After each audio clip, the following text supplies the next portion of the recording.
Reza a lenda que no escritório de Darwin tinha o artigo do Mendel, só que estava embalado ainda. Darwin não teve a oportunidade de abrir o envelope, ler o que tem ali, né? Então, talvez isso aí iria economizar alguns 50 anos de conversa, porque na década de 40 do século XX que nós conseguimos entender evolução e genética estão juntos, né? Que hoje a gente chama de teoria sintética da evolução. Bruno, Charles Darwin passou 30 anos desenvolvendo até levar à luz o seu trabalho, A Origem das Espécies. Ele titubeou em lançar esse livro? Demorou muito? Ele não queria lançar? O que é que impediu ele, por exemplo, lançar um pouco antes, se não me engano, de 1859? Isso. É uma pergunta muito boa, né? Porque, tipo assim, o que faz você ter uma ideia brilhante, né? Você tem uma ideia brilhante se não puder contar para os seus colegas, né? Isso para ele foi muito torturante. Lembra que eu falei que ele é sensível, ele refletia muito sobre as questões. Então, essa teoria da evolução por meio da seleção natural, ele só contou para duas pessoas, para a esposa dele, tá? E para um amigo muito próximo a ele, que inclusive ele escreveu uma carta para esse amigo detalhando a sua teoria, mas pediu segredo. Ele pediu segredo. Mas por que ele fez isso? Porque eu vou usar a frase que ele usou: como confessar um assassinato. Ele achava que se ele publicasse aquela teoria dele, ele estava confessando o assassinato do próprio Gênesis, da própria criação divina. E voltando a falar, ele estava no século XIX, onde a igreja tinha um poder muito influente. A própria esposa dele era uma beata de carteirinha, sabe? Então, ele não queria desagradar a esposa dele, ele não queria desagradar a família dele, e queria continuar vivendo na sociedade, queria continuar sendo um lorde. Né? Dois eventos, né, foram importantíssimos para ele se libertar dessa pressão interna. Porque essas pressões internas eram muito complicadas para ele, porque eles somatizavam muito, né? Então, do mesmo jeito que ele guardava todas essas informações, ele passava muito mal. Ele tinha enjoo, tinha dor de cabeça, tinha úlcera, dor no estômago. Provavelmente é uma pessoa super ansiosa, né?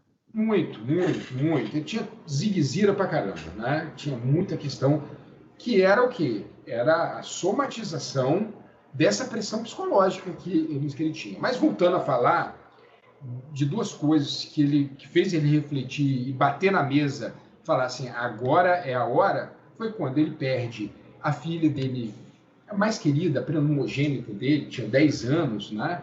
Era aquela filha, e a família Darwin foi uma família muito fecunda. Eles tiveram, ele e a esposa, 10 filhos, né? Só que essa filha, chamada Annie, era a filha mais querida e morreu com 10 anos. Tá?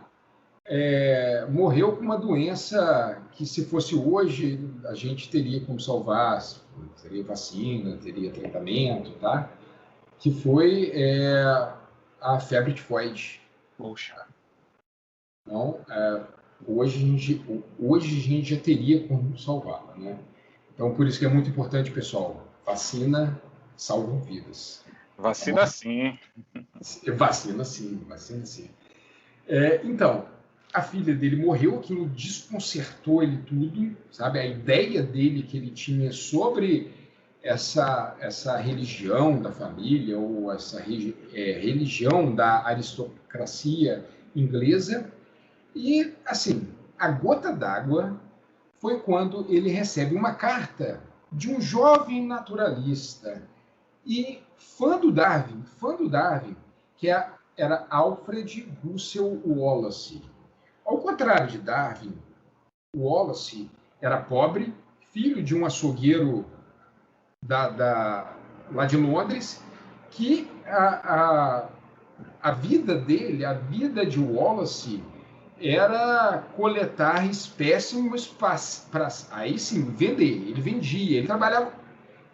Apesar dele ser um cientista natural, o que dava dinheiro para o Wallace é fazer isso, é comercializar a biodiversidade do planeta. Tá? Então ele ia para um lugar, coletava, e nessa coleção que o Wallace fez, ele teve a mesma ideia de Darwin, e escreveu uma carta assim muito dava para ver que ele não copiou Darwin. Primeiro, porque só duas pessoas que sabiam. Era esse amigo dele e a esposa. E segundo, que ele fala com muito respeito. Né? Sim. O Darwin, sim. Até o Wallace, ele desconfiava da própria ideia. Ele mandou essa carta, tipo assim, olha, dá uma olhada, vê se eu não estou muito errado. Né? E nisso, Darwin falou, não, agora eu vou ter que publicar. Aí vocês podem pensar, pô, então Darwin passou a perna lá no jovem Wallace, muito pelo contrário.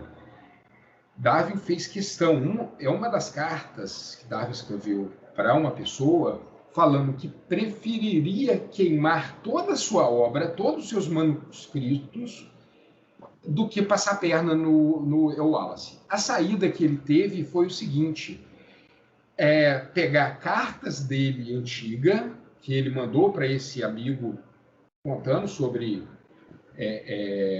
se eu não me engano, essa carta era da década de 40 do século XIX. Né? Então, quase 20 anos dele lançar o livro. E apresentar essa carta junto com a carta do Wallace num congresso, né? Que era, vamos dizer, uma reunião que era da Sociedade Linneana de Londres. Tá? Então, ele iria entregar as duas cartas e iria ler. Né? Assim, o presidente lá da associação iria ler em voz alta as duas cartas, mostrando a compatibilidade.